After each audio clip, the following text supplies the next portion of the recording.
pioneros de la inmunistoquímica, chicos, ¿sí? Las primeras fases que se formaron fue cuando se empezó a trabajar sobre los anticuerpos de fluoresceína, lo que conocemos como lo que es la inmunofluorescencia indirecta, ¿sí? Y los primeros estudios que se hicieron realmente fue en 1941, cuando se dio origen a todo lo que fue la inmunopatología. El origen o el objetivo de esto fue identificar las proteínas tisulares, detectar inmunocomplejos, localizar antígenos virales de células infectadas o bien de células tumorales. Realmente estos fueron los estudios más importantes que se realizaron para poder localizar los antígenos o anticuerpos con base a sustancias externas. Sí, y posteriormente, después de que se hicieron estos estudios y se hicieron más profundos, en 1984, estos personajes, él fue el iniciador, Albert Kunz, y después Milstein, Kohler y Jern, ellos fueron los que recibieron el premio Nobel en 1984 por su aportación sobre los anticuerpos.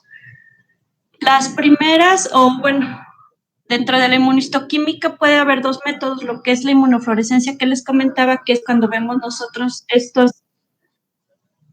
estas imágenes, o bien por inmunoenzimas, que es lo que más trabajamos nosotros, ¿sí? ¿Cómo fue que hicieron ellos este estudio? Bueno, pues unieron dos células de diferentes organismos para formar lo que fue un hibridoma, ¿sí? ¿Que esto qué es? Pues bueno, son dos células que van a compartir características funcionales de ambas poblaciones.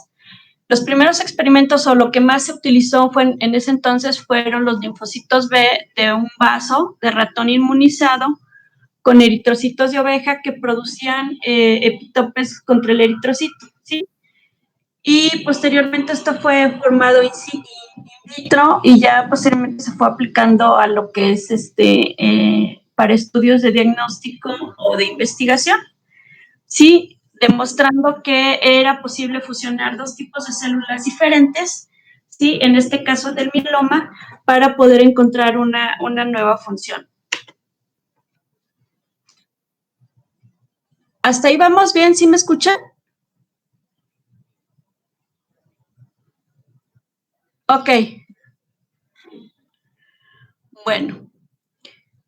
El hecho, chicos, de que tengamos anticuerpos para diferentes tejidos, no quiere decir, o sea, la inmunistoquímica no es así como que el manejo de los anticuerpos no es así como que una regla de que si es un CD3, por ejemplo, para linfocitos T, siempre las clonas vayan a ser específicas nada más para linfocitos T, ¿sí? Existen algunos tejidos que pueden hacer reacciones aberrantes. ¿Qué quiere decir? Que el hecho de que pueden expresarse en tejidos que no corresponden, ¿sí? Entonces, cuando uno hace o compra un anticuerpo, se debe de fijar muy bien o debe de estudiar muy bien qué clona es la que nos va a servir. Esto es algo parecido cuando compramos medicamentos. No es lo mismo comprar un medicamento así como de patente a cuando compramos genéricos o cuando compramos similares, que están hechas con diversas sales. Los anticuerpos es lo mismo, ¿sí? Existen diferentes empresas, entonces hay veces que funciona una clona o funciona otra clona, ¿sí? Entonces aquí lo que les quiero decir es que, por ejemplo, el CD3 o el CD43 y el CD5 en algunos, estos son marcadores T, de linfocitos T, y algunas veces nos van a marcar el linfomas B, de células pequeñas específicamente. Esto va a depender de la clona que utilicemos, por eso es muy importante también conocer qué clona vamos a manejar. O, por ejemplo, la expresión de receptores de estrógeno que se llega a presentar en adenocarcinomas pulmonares, que también no es lo común, o la presencia del HMB45 en los pecomas, o bien del CD117, que alguna vez fue, o al principio fue realmente para identificar los tumores del estroma gastrointestinal. Sin embargo, ahorita ya lo hemos encontrado en otro tipo de neoplasias, como puede ser tumor desmoide, que no es una expresión común, o bien en otros tumores de tejidos blandos. ¿sí? Este es un ejemplo que les pongo aquí, les señalo. Este es un CD20. El CD20 es para linfocitos B y este ejemplo es de un CD5. Si se fijan, casi tienen la misma inmunoexpresión, lo cual no debería de ser. Entonces, este CD5, que es para linfocitos T, está teniendo una expresión para B. Esto es una expresión aberrante y si no lo sabemos interpretar, chicos, esto puede causar un mal diagnóstico. ¿De acuerdo?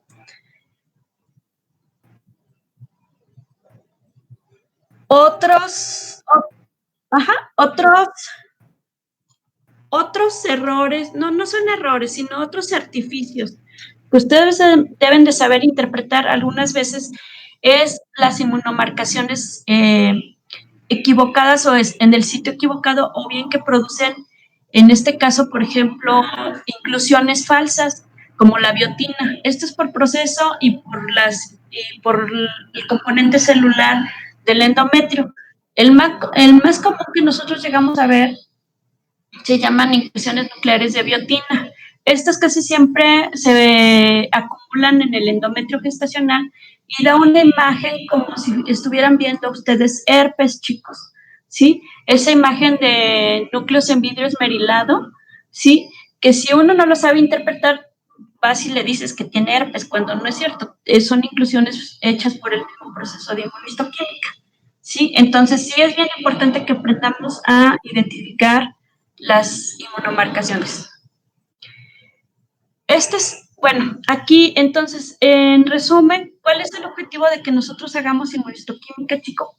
Pues es detectar, amplificar y hacer visible un antígeno específico para lo que nosotros estamos buscando, para la proteína específica que se encuentre ya sea en nuestro proceso infeccioso, degenerativo o tumoral, ¿de acuerdo? Nos va a permitir también identificar la localización de esta neoplasia en caso de que le estemos, ya sea a nivel tisular o celular, ¿sí? Medir la expresión proteica, qué tanto se expresa. Vamos a aprender también que no es lo mismo que yo vea una neoplasia con una tinción difusa a que sea local o que sea focal débil, etcétera, ¿sí? Y si se mezcla, obviamente, con las células tumorales que estamos esperando, por lo tanto, entonces, ¿cuál es la función o el objetivo de la inmunistoquímica? Es detectar un antígeno en una célula o en un tejido. Esa es la función principal de la inmunistoquímica.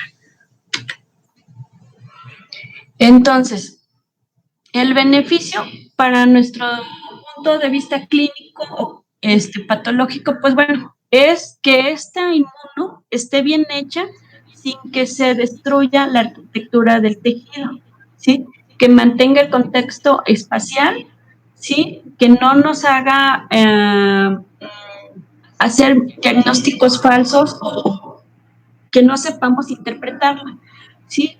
En general, ¿cuál es el flujo de trabajo? Pues bueno, es primero obtener el tejido, ya sabemos, por una biopsia, por la cirugía, por un trans, etcétera, ¿sí? Fijar adecuadamente el tejido, trabajarlo o procesarlo, que es procesarlo adecuadamente a la temperatura, con la parafina adecuada, etcétera, cortarlo, hacer los cortes, en este caso a 4 micras, ¿sí? Hay veces que a 2, dependiendo del tejido que estemos manejando, ¿sí? Hacer una recuperación antigénica adecuada con los procesos adecuados.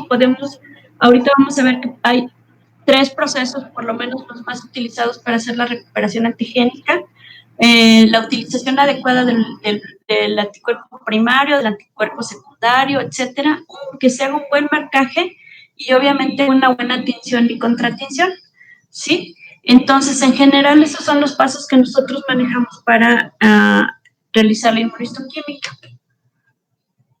Bien, ¿en dónde podemos hacer inmunistoquímica, chicos? Puede ser en la biopsia, en un congelado, en material de autopsia o en material de cito, ¿sí? La inmunocitoquímica, ¿sí? Por lo regular nosotros casi siempre manejamos, o lo que más vemos aquí en el hospital es inmunohistoquímica en tejidos biopsiados de parafina, en cito cuando el paciente no se le puede sacar más material por porque está en una zona delicada, que sangra mucho, entonces nada más nos hacen una VAF y nosotros trabajamos la inmunocitoquímica. Congelados casi no manejamos porque se requiere de anticuerpos especiales para congelado. Entonces, como no es lo más frecuente, realmente casi no lo manejamos. ¿Sí? ¿Sí? ¿Vamos bien? Ok, bueno. Sí, doctora. Ok, entonces, la fijación es lo más importante, muchachos. Si ustedes no fijan o el clínico no fija bien el material, lo más seguro es que nos dé o falsos positivos o falsos negativos. Entonces, la fijación para nosotros es súper esencial. Debe de ser aún con formol al 4%, tamponado y con un pH 7.4, ¿sí? El periodo de fijación no debe ser menor de 24 horas ni mayor de 48 horas para que nuestra recuperación antigénica sea así súper excelente, ¿sí? Y si en caso de que no vayan a trabajar las piezas en ese instante, no sé, que lleguen luego en la noche por la guardia, etcétera, estas deben de ser refrigeradas a 4 grados centígrados y posteriormente ya procesarlas para que no se nos pierda la antigenicidad.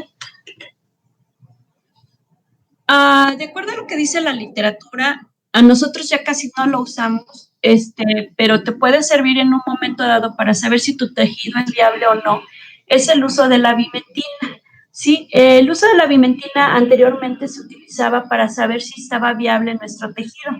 Sí, este es un ejemplo, el primer cuadro que ven, que está así súper cafecito, bien bonito, esto quiere decir que es un tejido adecuado. Sí, la vimentina, desde el punto de vista inmunohistoquímico, nos va a decir si está bien conservado este tejido. Los cuadros de abajo quiere decir, esto es cuando no hay una buena fijación. Si ustedes comparan los cuadros de abajo con el de arriba, nada que ver, ¿sí? Entonces, si se fijan en el cuadro que está inmediatamente por debajo del superior, tiene algunas células que están positivas, pero no son todas. Y si lo comparan, el cuadro de arriba lo comparan con el de la derecha, si se fijan, está todo azul con blanco. Este cuadro está negativo, ¿sí? Entonces, los procesos de fijación son bien importantes, porque a lo mejor estamos viendo una neoplasia que realmente es positiva, no sé, a un linfoma, por ejemplo, es positivo, realmente ustedes lo ven y dicen, no, pues es que a mí me parece un linfoma, ¿no? Pero le hacen los anticuerpos y resulta que no les da positivo, eso pueden ustedes pensar, ay, pues entonces, ¿qué estoy viendo? Pero no quiere decir que ustedes estén mal por H y Y, sino que realmente la fijación del tejido es inadecuada y les está dando aquí un falso negativo, ¿sí? Entonces, he ahí la importancia de por qué se deben de fijar bien los anticuerpos. Entonces, aquí es lo que se usaba antes. Ahorita, pues obviamente ya cuando llevas más experiencia, pues ya sabes si está bien o mal fijado el tejido, pero antes esto era nuestra base para saber si estaba bien hecha una fijación. Bien, les comentaba, ¿cuáles son las aplicaciones de la inmuno? Pues tiene muchísimas, ¿sí? Si estamos hablando de la patología neoplásica, por lo regular lo dividimos así, patología neoplásica y patología no neoplásica.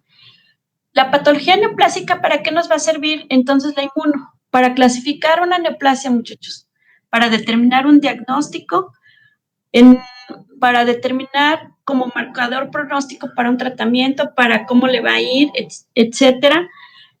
Detectar metástasis, que casi es lo que más hacemos. Tamizaje de síndromes de neoplasias hereditarias, que sí los hemos visto, y cuando tienen una histogénesis incierta, ¿sí? Esto es, por ejemplo, casi siempre se va a llevar a cabo, o bueno, ustedes díganme, ¿cuándo hablamos de tumores de histogénesis incierta?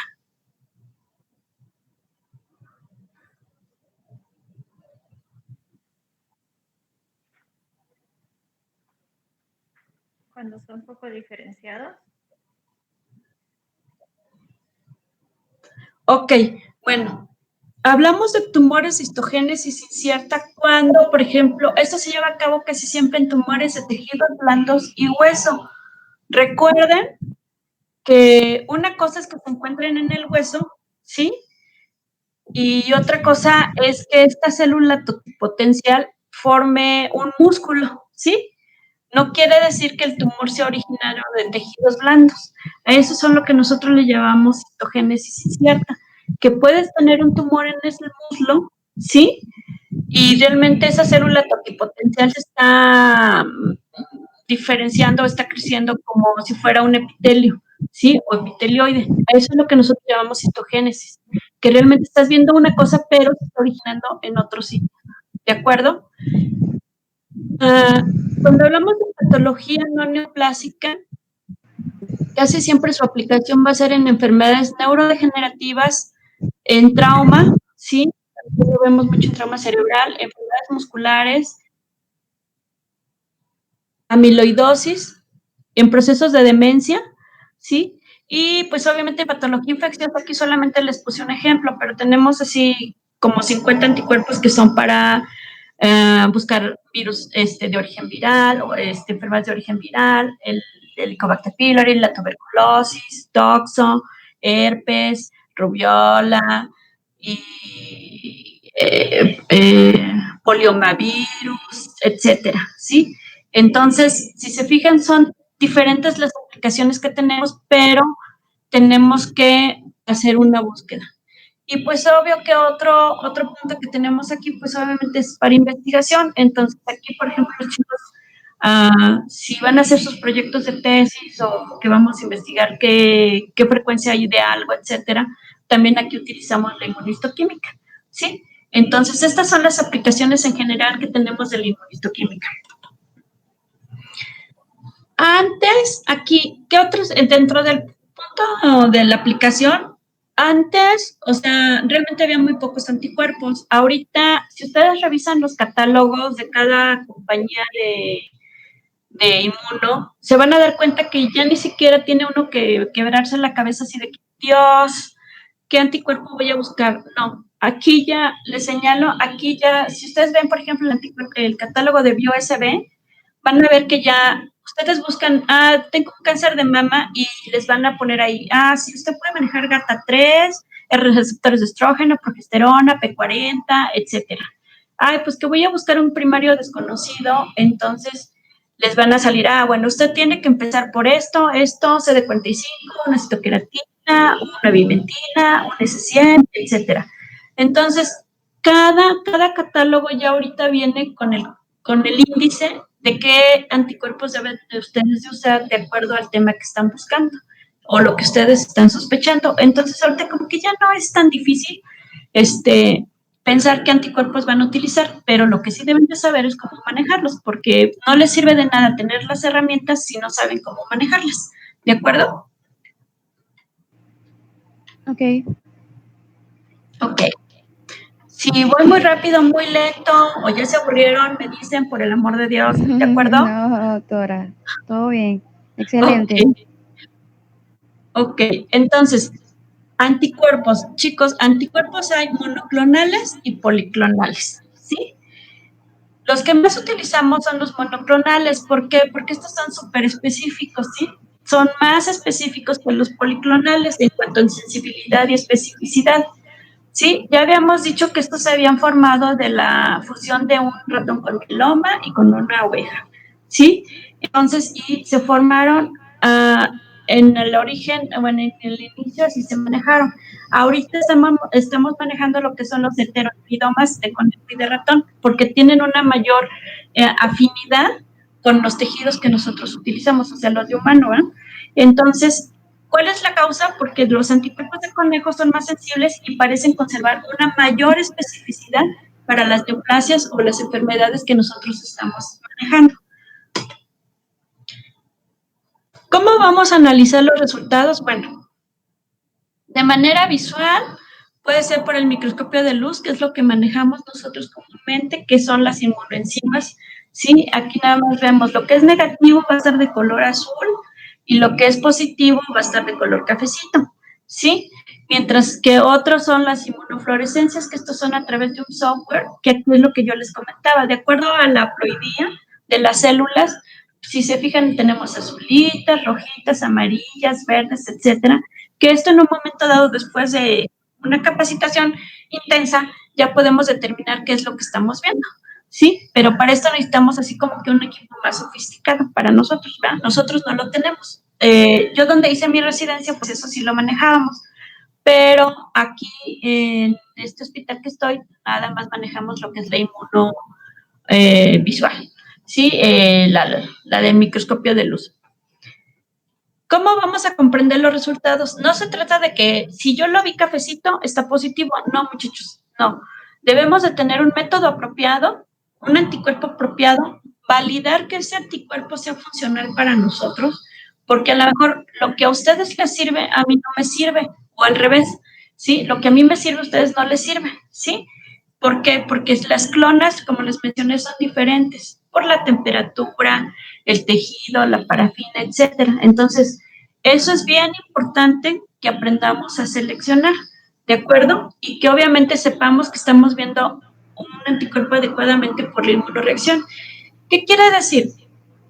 Si ustedes compran un catálogo, no sé, si compran un anticuerpo de BioSB, ahí les va a decir que el CD3 tiene una inmunoreacción citoplásmico membranal, por decirlo así, y compran la clona, no sé, LB43. Pero si ustedes dicen, no, pues es que yo manejo DACO a lo mejor les va a decir, bueno, pero ustedes no informan que estén manejando X clona, y yo veo esa clona y resulta que CD3 es nuclear, yo voy a decir, wow, está mal hecha esa inmuno, ¿sí? Pero ya viene Ricardo y me dice, no, doctora, es que sabe que es que yo manejo DACO, y DACO dice que la clona 2045-1, la marcación que me va a dar es nuclear. Ok, entonces tu trabajo está bien hecho, pero lo que no hiciste fue informarme qué clona estabas utilizando, ¿sí? Por eso es bien importante que cuando hagan un reporte, muchachos, deben de poner el anticuerpo que están manejando, la clona que están manejando y el resultado. Yo como clínico, entonces, o como otro patólogo de interconsulta voy a decir, es que Ricardo está utilizando la clona 2041 de DACO y ahí dice que es nuclear, entonces su inmuno que me hizo y que me entregó está bien hecha, ¿sí? Entonces, eso es lo que es la importancia de las clonas. ¿Qué vamos a estudiar? Cuando hacemos una inmuno, estas son las variables que siempre debemos de tomar en cuenta. La intensidad de la reacción, el fondo y la localización de la reacción. Este es el cuadro que está estandarizado, ¿sí? Para nosotros decir si está, cómo lo vamos a clasificar o cómo lo vamos a calificar o evaluar. Vamos a hablar de negativo cuando está totalmente así ausente la tinción o menos del 50% de las células diana con menor intensidad que el control, ¿sí? Positividad débil, ¿sí? Es cuando existe más del 50% de las células diana con menor intensidad que el control. Y positivo cuando hay más del 50% de las células diana con igual o mayor intensidad que en nuestro caso control, ¿sí? Y el límite de intensidades entre negativo y positividad débil o positivo, esto se va a hacer con el control interno existente o con el control externo. Cada laminilla, muchachos, debe de llevar un control externo, ¿sí? Para nosotros saber qué es el control externo, es todo aquel tejido que tiene positividad, ¿sí? Y que se va a comparar con nuestro caso problema. Si nuestro control externo no está bien hecho, está negativo, lógicamente que no vamos a poder evaluar si nuestro caso problema está bien hecho, ¿sí? En caso, hay lugares que no tienen controles externos. Entonces, en ese caso, ustedes deben de aprender a valorar los controles internos para poder decir si ese inmuno estuvo bien hecho, ¿de acuerdo?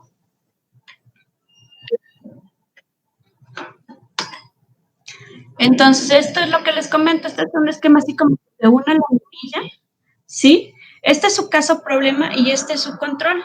Entonces, si ustedes comparan el control con el caso, ¿cómo lo ven, chicos?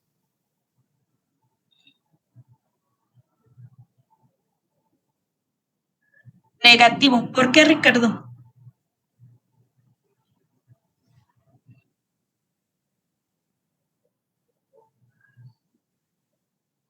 Azules, por decirlo así. O sea, no.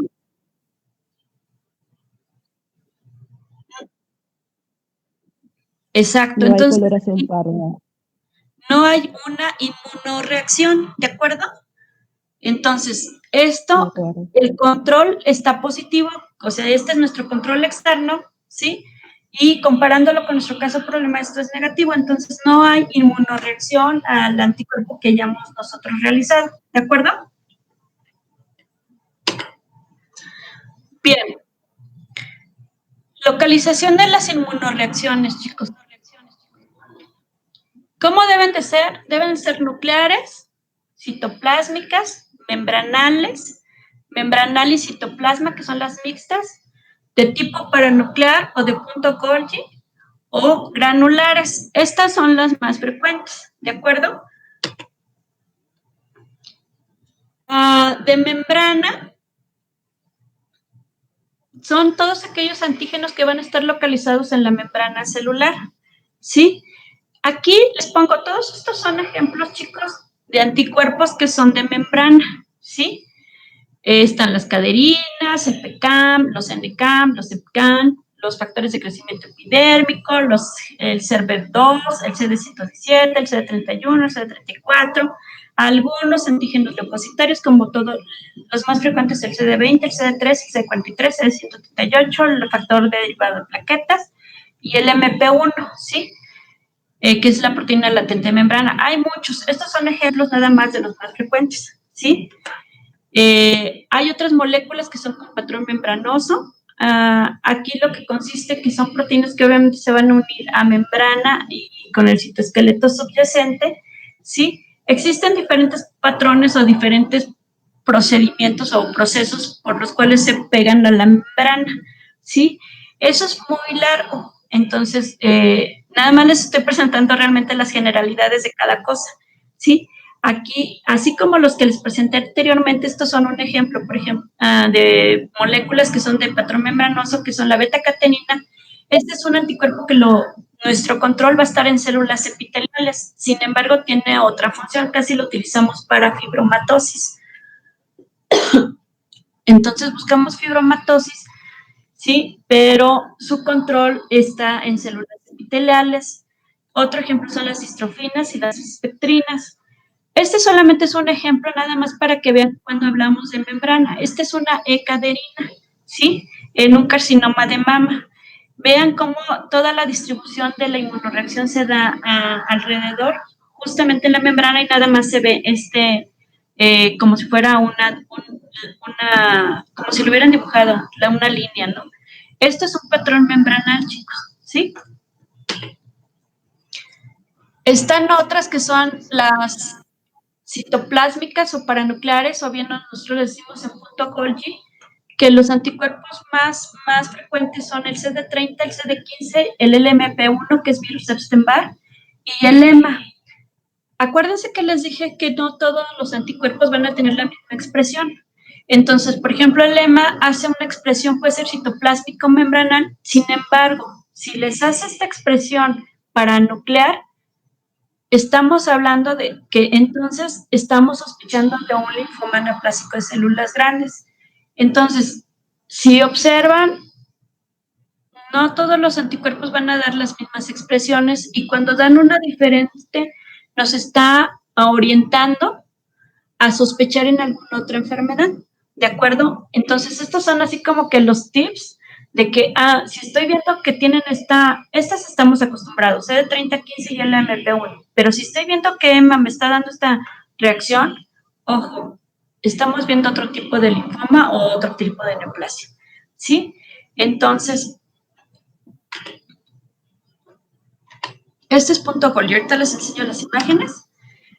Tenemos la expresión nuclear. Aquí casi siempre nos van a ser índices de proliferación celular. Los anticuerpos que manejamos con expresión nuclear van a estar asociados a lo que es el ciclo nuclear, proteínas reparadoras de genes, enzimas, factores de transcripción, supresores, estos receptores hormonales y algunas proteínas virales nucleares. Esta es la imagen correspondiente. Si se fijan, son células, este es un linfoma y este es un KI67, que es un índice de proliferación celular. Entonces, si se fijan, ven unas más cafecitas, más oscuras, otras más debilonas y otras negativas, ¿sí? Entonces, esto nos está dando un índice de proliferación celular alto, casi del 80-90%, entonces es mitóticamente activo. ¿De acuerdo? Se está reproduciendo así como lo quitó. Igual, nuclear. Tenemos infinidad de anticuerpos, chicos, infinidad. ¿Sí? Los más frecuentes aquí, dentro del nuclear les van a dar, por ejemplo, una tinción homogénea granular, un patrón moteado, un granular fino con acentuación nucleolar o un mixto. Aunque no lo crean, dentro de lo nuclear hay que estudiar todos estos patrones, ¿sí? No es así como que ya lo vi nuclear y adiós.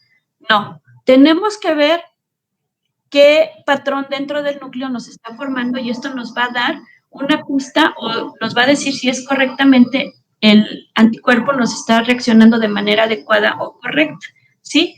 Entonces, dentro de los anticuerpos que son homogéneos granulares son estos, el TDT, el BCL6, P63, estrógenos, progesterona y andrógenos. Y se ven así súper bonitos, bien negritos. Pero si nos está dando un patrón moteado, este es más frecuente que se nos dé el HHV8. ¿En dónde utilizan el HHV8, chicos?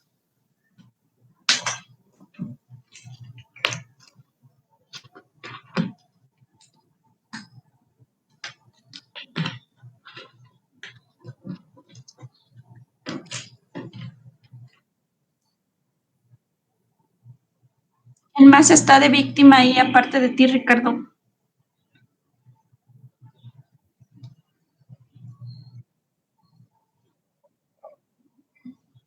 A ver. Oh, sí. ¿Para qué es el HHV8?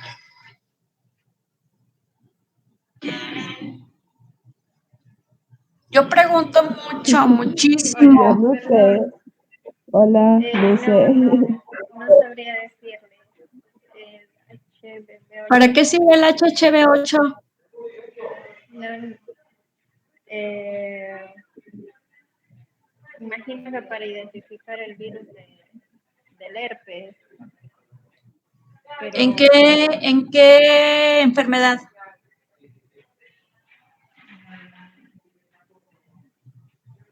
En dos enfermedades. no sabría, no tengo idea, la verdad. Lo siento. Bueno, en muchas, pero díganme dos enfermedades en las cuales se identifica el HHV8.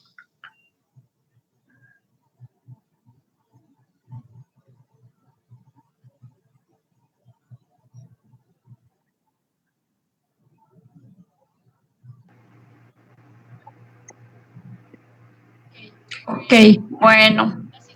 La siguiente clase va a ser de carcinoma primario desconocido.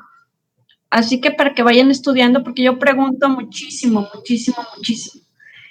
Entonces, el HHV8 lo van a observar en enfermedad de Castleman y en sarcoma de Kaposi, ¿sí? Entonces, enfermedad de Castleman, acuérdense que hay dos variantes. Entonces, una de ellas es positiva para HHV8. La respuesta de cuál Castleman es el que es positivo me lo van a mandar al WhatsApp, ¿de acuerdo? Ok. Bueno. Tenemos la otra tinción, el otro patrón que es el granular fino con acentuación nucleolar. Aquí este es el Ki67. La clona más frecuente, la más usada es la MIP1. Algunas telomerasas, las nucleofosfinas, ¿sí? Y el que más manejamos es el TL1. ¿Para qué es el TL1, chicos? Eso me indica que no han leído ninguno de los artículos que les mandé.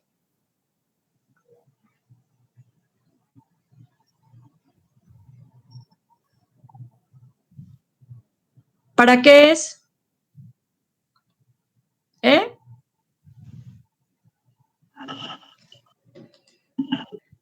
Díganme.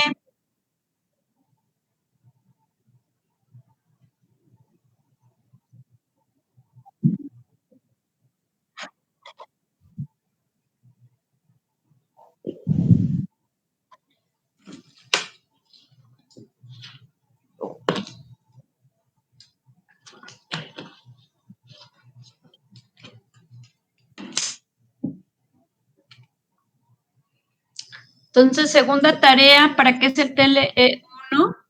¿De acuerdo?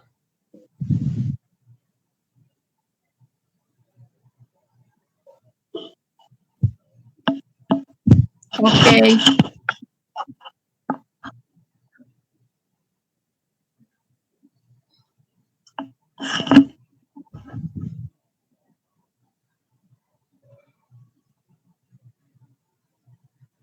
¿Continúo o están ocupados?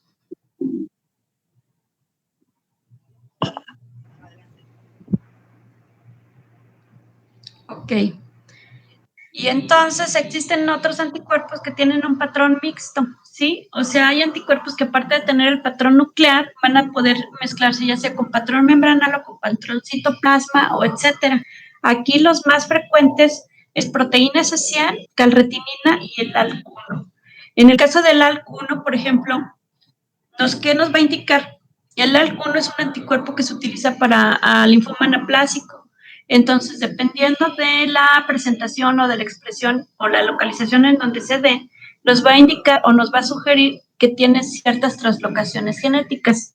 Es ahí la importancia del ALK1 y su localización.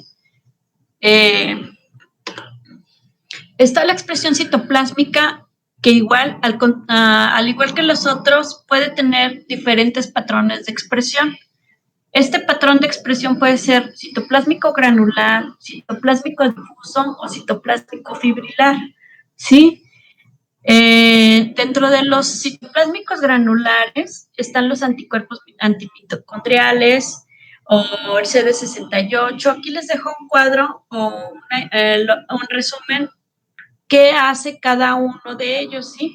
Si estamos viendo que son gránulos citoplásmicos, por ejemplo, de mastocitos, entonces va a ser positivo a triptasa y CD117. Por ejemplo, los gránulos citotóxicos va a ser con CD56, tía 1,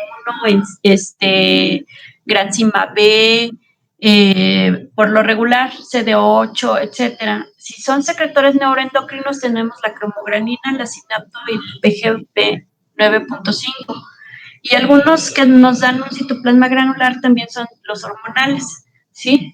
Tenemos también la expresión citoplásmica granular, fibrilar, perdón, que estos van a ser como mallas, casi siempre se van a encontrar en los tumores neuroectodérmicos. Si se fijan, este es bien viejito, este artículo es súper viejito, pero si no lo tienen o no lo pueden conseguir, me avisan. Aquí este es un resumen de lo que había y los patrones, cuáles son membranosos, cuáles son citoplásmicos, cuáles son nuclear, extracelulares o cuáles tienen un patrón mixto. Son muchísimos, ¿sí? Ahorita ya, obviamente, ya hay otros, ya hay mucho más, pero esto es lo básico, son los anticuerpos básicos que se manejan por lo regular.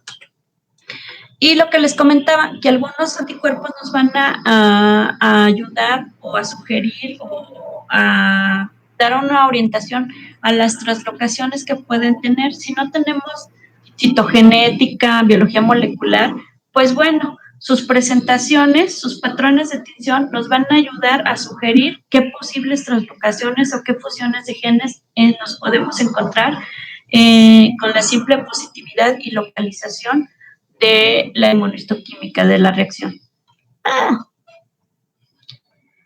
Entonces, Ricardo, ¿qué patrón de tinción es ese?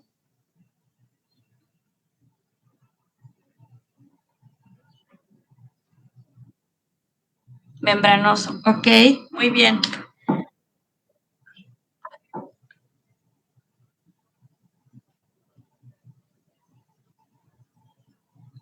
¿Qué se ve, Ricardo? Escucho.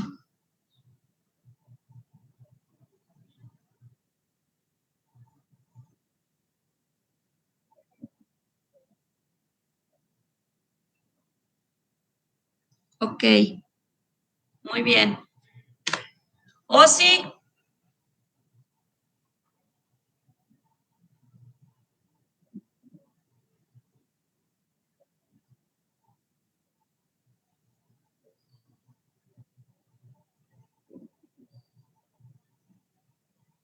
¿Qué patrón es ese, chicos? Nuclear. Nuclear, muy bien. Homogéneo, granular, fibrilar, nucleolar. ¿Cuál? Homogéneo, ¿sí? ¿Para qué les gusta?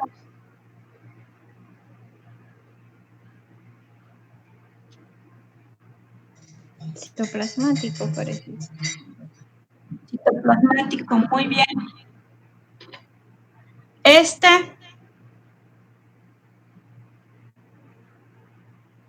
Citoplasmático y membranoso. Parece membranoso. Muy bien. ¿Sí? Entonces tiene áreas membranosas y tiene áreas citoplasmáticas. Entonces este es un patrón mixto. ¿De acuerdo? Ok. Chicos,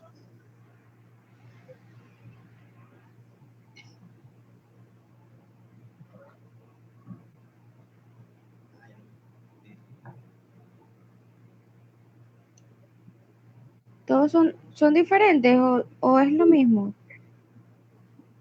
son 3 cuadros diferentes. El de la izquierda. Ese parece membranoso. No. Les voy a dar una pista. Tiene solamente... ¿Sí ven la flecha? Sí, ¿verdad? Ok. Esta es la célula. Y aquí está la inmunoreacción en puntito. ¿Cómo les dije que se llamaba? Nucleolar. Este es paranuclear o punto Golgi. Si ven este patrón de tinción o de reacción más bien, ¿de qué les está hablando? ¿De qué enfermedad? Esto es muy característico de una enfermedad. ¿De cuál?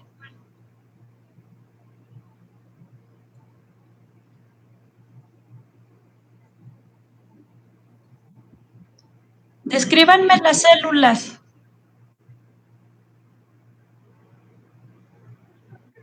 Células en anillo de sello, puede ser.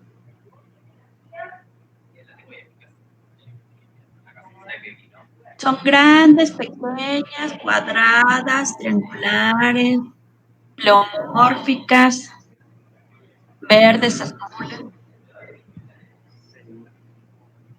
Grandes.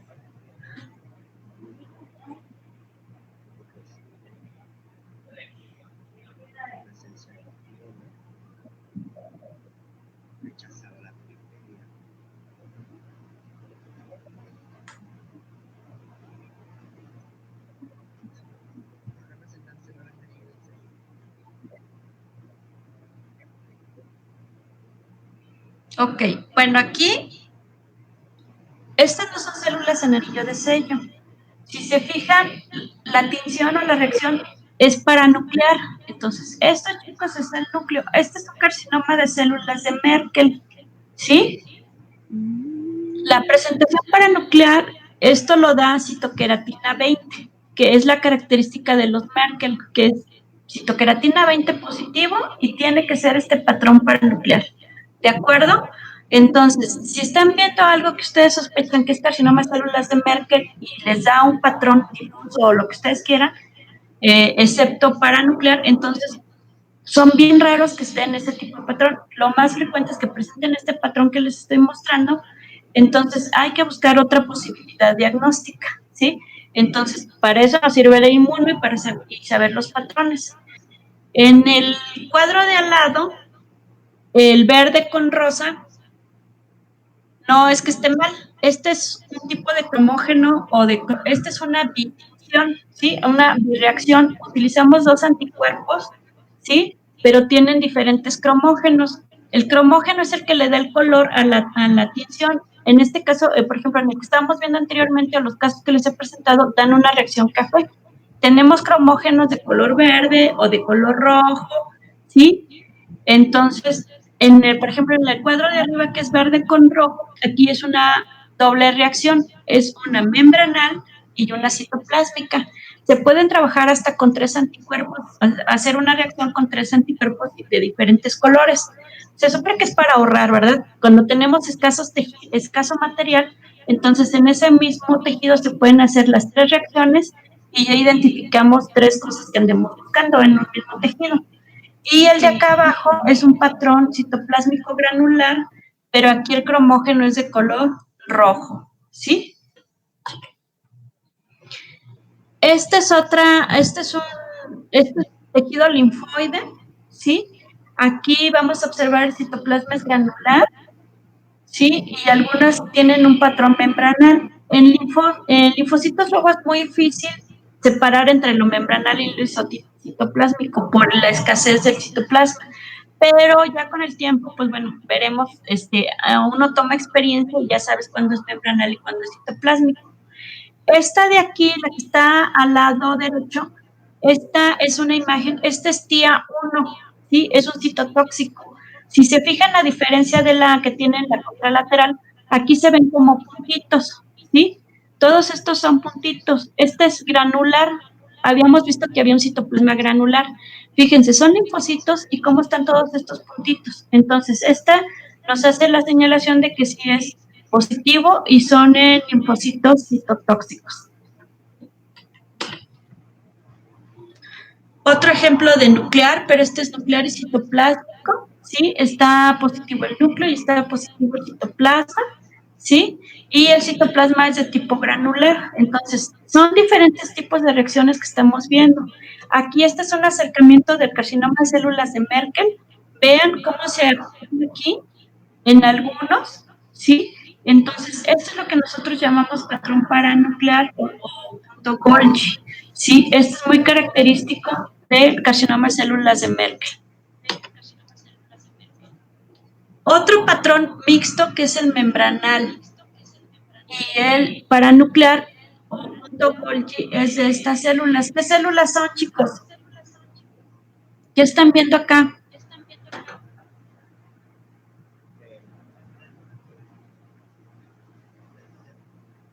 Muy bien. Ok, perfecto. Entonces, este es un CD30, ¿sí? Con una expresión membranal y paranuclear.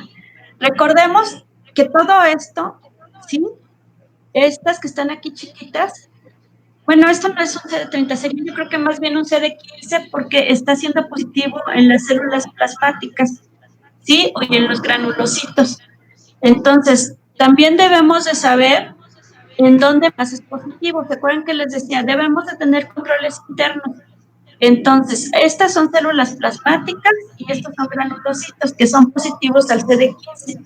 Y aparte, nuestra neoplasia, entonces, ¿qué quiere decir? Que no es que todas estas sean células de Reed-Steinberg, sino que estos son nuestros controles negativos, nuestros controles internos positivos y hay que saber diferenciarlos. ¿De acuerdo? Este es un linfoma Hodgkin. Y este sí es un CD30. Ajá, aquí el CD30 igual vuelven a ver el patrón de membrana, el paranuclear. ¿Y qué diferencia encuentran de esta célula, chicos, con esta célula?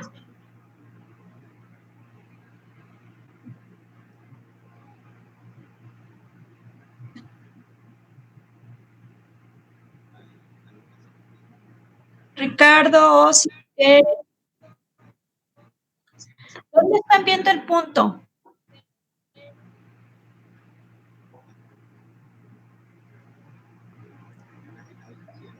Una está en el centro y la otra. Si se fijan, quiero que vean. ¿Qué diferencia hay entre las células de un cuadro con el otro? ¿Qué diferencia hay?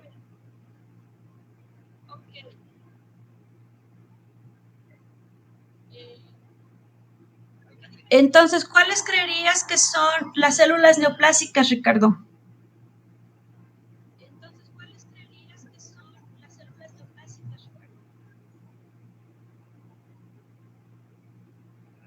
Exacto, ¿y las otras qué serían entonces? ¿Por qué te dieron positivas? ¿Y qué sería? ¿Qué célula es?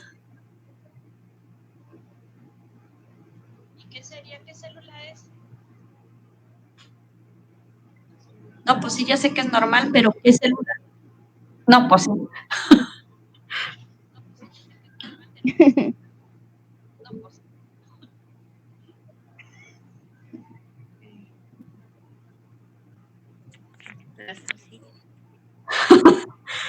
Entonces, ¿cómo vas a saber cuáles son las neoplásicas y cuáles son las no neoplásicas? Así como del otro lado te dije que en el otro recuadro estaban las células de Riedenberg y los granulocitos. De este lado, chicos, las que están en la orilla, estas son nuestras células neoplásicas, las del punto paranuclear, ¿sí? Esas son nuestras células de Riedenberg o LP, en este caso. Las que tienen la tinción membrana, la reacción membranal y en el punto que está en el centro, el núcleo está en el centro, esos son inmunoblastos, chicos, ¿sí?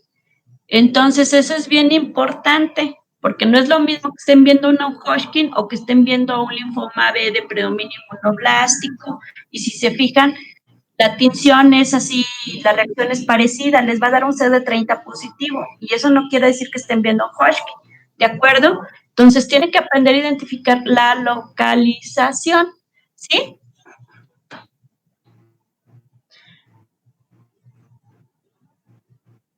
Ok. Ustedes me dicen hasta donde puedan, seguir, porque vamos apenas en tinciones, ¿de acuerdo? El siguiente, este patrón de tinción, este es luminal. ¿Por qué luminal? Si se fijan, toda la parte de la basal de nuestro epitelio está negativa. Los núcleos están negativos. El citoplasma está negativo. Sin embargo, lo que es la luz de la glándula o del vaso o lo que sea, esto es una glándula, está positivo, ¿sí? Esto es una tinción o una reacción luminal. Esto lo hace CA125 y EMA en algunas ocasiones y antígeno carcinogenario también. Entonces, es bien importante que sepamos los patrones. Este es otro ejemplo de, este es TIA 1, este patrón granular que hacen todas las celulitas pequeñas. Este obviamente es un linfoma citotóxico. Y el siguiente tema es fallas técnicas, como ustedes quieran que si seguimos o ya ahí le paramos para que lo programemos o como ustedes quieran.